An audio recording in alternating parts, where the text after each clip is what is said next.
مسلې دا شان زمون په میاس کې چې په هغه مسلو باندې موږ نه پوي او واپس کې موږ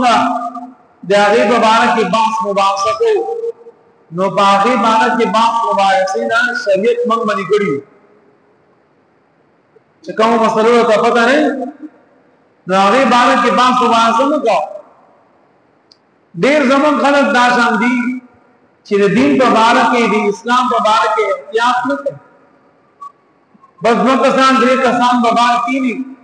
او خبرې به شروع کی یو وایي جائز دی بل وایي ناجائز یو وایي جائز دی بل وایي ناجائز یو وایي حرام دی بل وایي حلال دی ارګه د الله بندګانو دا حلال او حرام ته بس معمولی شرکاری جائز او ناجائز ته بس معمولی شرکاری ځان نه بس تکبیر आवाजي یو څه ک جائز نه غلا اس کې یو څه ک حلال او حرام دی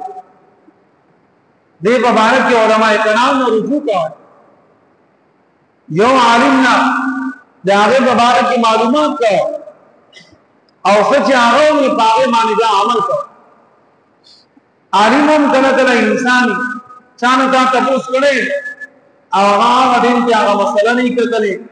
یا په خبر نه پوهې شي چې بس ته چې نه دا داسام دا بل مولا ته نه دا هغه باندې عمل کوي زماده کې نام مقصد دا چې دا اسلامي احکامات او اسلام احکام کې عقل مچلا او دې کې زیات کوشش کوي چې ډېر دې احتیاط نه کار و زمون کې یو سره په دې خبره باندې پوي یو سره هغه کیسونو کار کوي بسره بدا حسود دې هر سړی خپل جو معنی دا خبره هر وخت وي چې د کیسونو کاروبار دا سود دی الکه تور ته د کیسونو کاروبار سود نه دی هغه وینه دا سود دی د الله بنده دا سود نه هغه نه کنه کوئی دا سود دی کو نه تا څنګه کوي پوهه ته ولې دومره چیرې په دې خبره باندې درېږي چې دا سود دا سود خدا ځانو نه دي چې تا ځان جو کوي دي بچان یا ویلې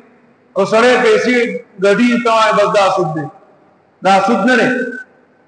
کیسونو په کاروبار باندې ځان پوهه ده دا غنا ما بیا دا خبره کو چې دا سود دی او سود نه یو شعر یو موبایل له تا په 10,000 روپے باندې آغوته هغه 10,000 روپے موبایل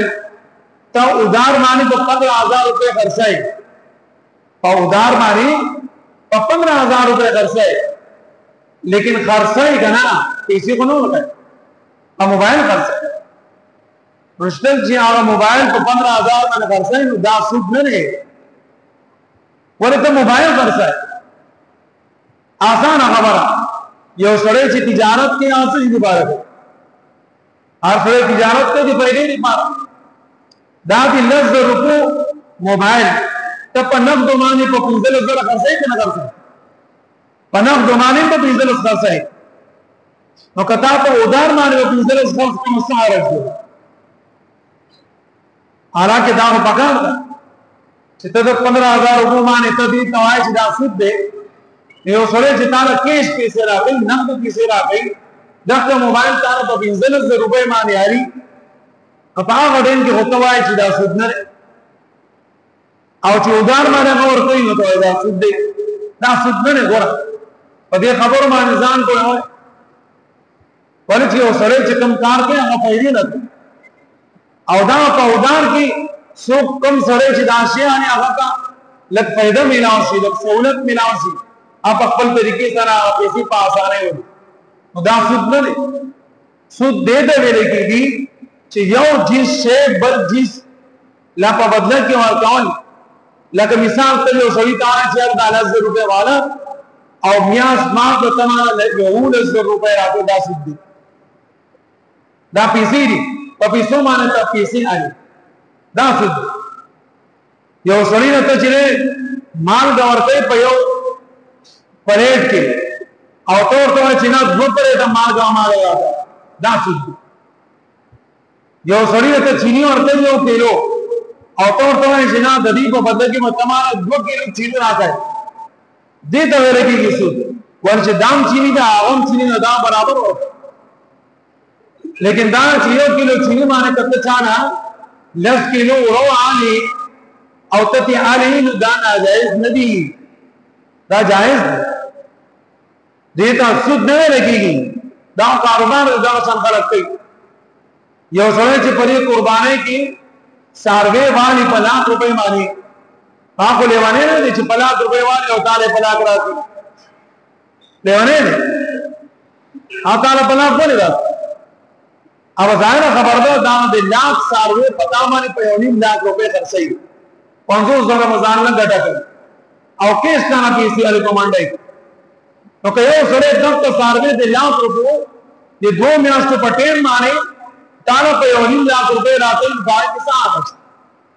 ایک سود نه لګيږي دې ته لګيږي د کیسونو کاروبار دا حلال